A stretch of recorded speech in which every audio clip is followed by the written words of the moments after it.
toi, à quel point tu impliques, comment dire, Dieu dans ton coaching? Ouais.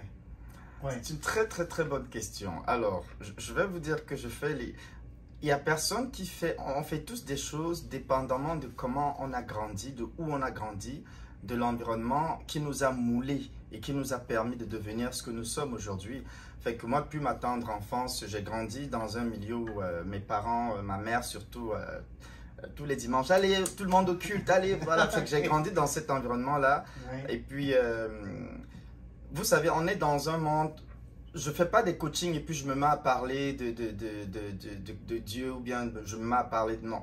Moi, j'ai des clients de partout. J'ai des clients qui sont de... Fait que je fais très attention à ne pas toujours mettre ça en avant parce que c'est quand même des sujets un peu sensibles, surtout ici au Canada.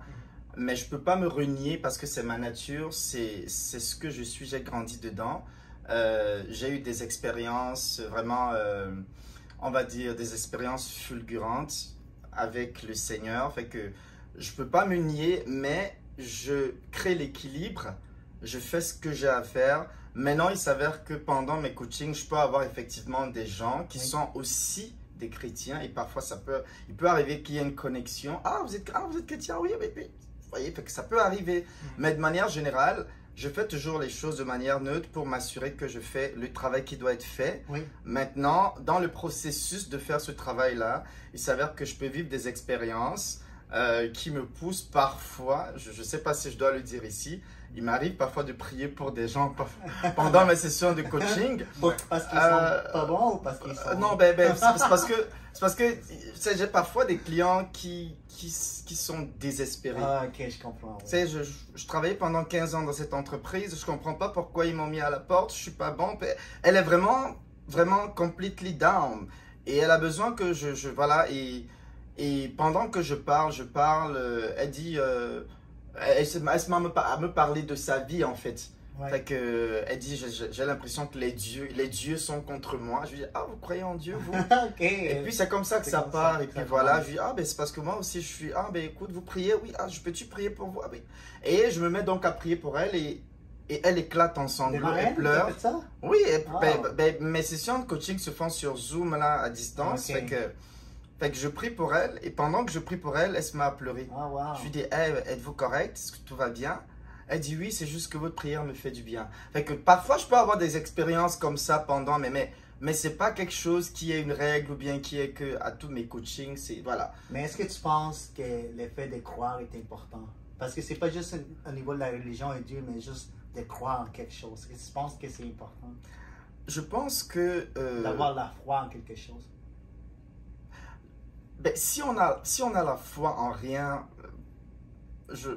en fait, une vie qui... Si tu vis sans la foi, ta vie est plate, en fait, selon moi. Ouais, Je veux dire, tu as une vie plate. Ce que j'essaie...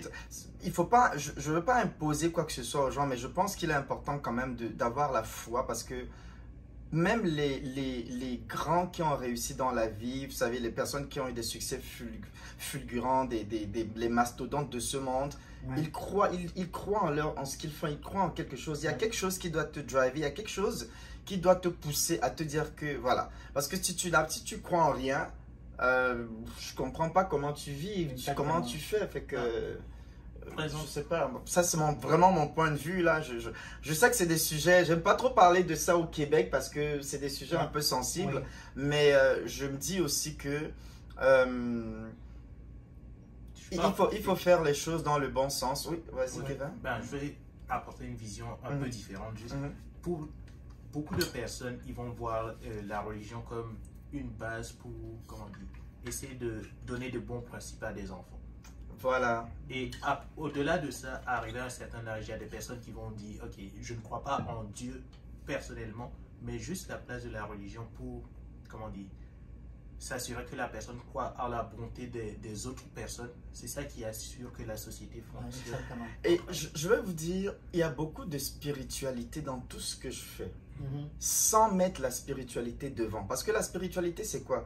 C'est simplement d'être une bonne personne, d'avoir un bon cœur, de faire le bien, de ne pas faire de mal à quelqu'un, de ne pas faire du...